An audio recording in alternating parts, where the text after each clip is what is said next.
is Nita here with HeroesMart Homeschool Academy. Welcome to class. It's good to have you here. This is our orthography class. Today we're going to be talking about suffixes. In last week's orthography class we talked about prefixes. This week we're talking about suffixes. Prefix means before, pre means before. So pre is the set of letters, group of letters that go before a word. Suffix goes after a word, and you'll have a better understanding of that once we begin. Let's open up with the word of prayer and we'll start our lesson.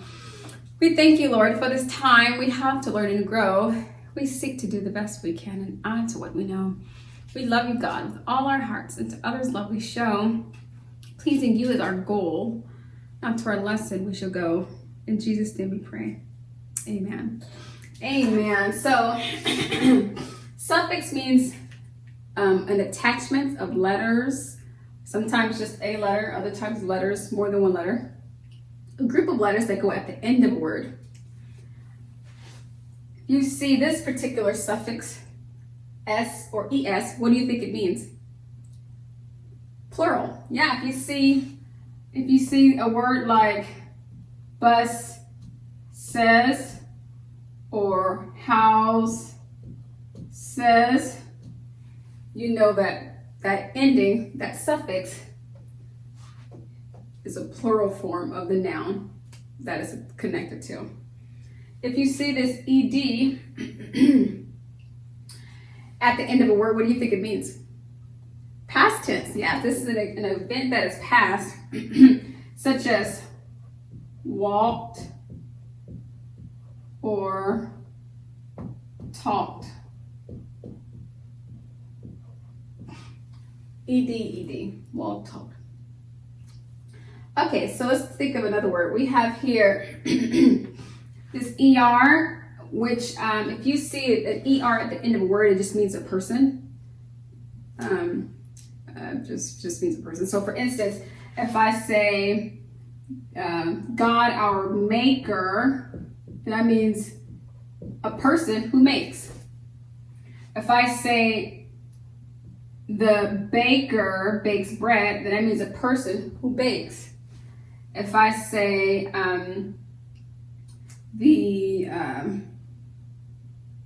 any kind of, or doctor, or anything, mother, father, when you see that ER, it just means the person who does this particular job.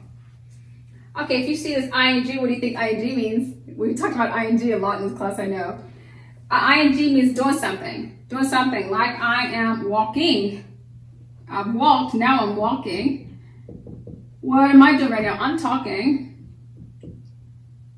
And I'm teaching, really, so I'll put teaching on the board. I'm also writing. So this is just, if you see this ING, you're doing something. LY is, if you see LY attached to the end of a word, it means how. It's how you do something. So we know that this is an adverb. We talked about adverbs in this class maybe a couple weeks ago. Perhaps it was actually in our grammar class. And we talked about how I can go quickly, quietly, hastily, abruptly,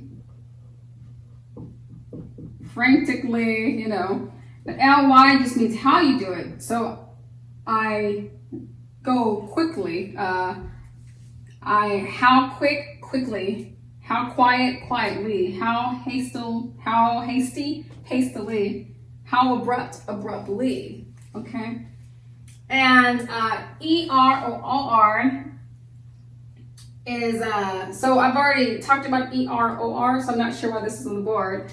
But perhaps we can change this ER, OR to a different word that we know, maybe, or maybe we won't.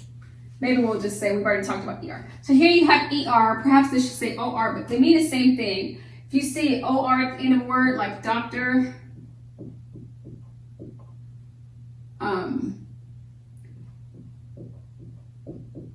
or God, our protector. So this should be uppercase P because we're referring to God.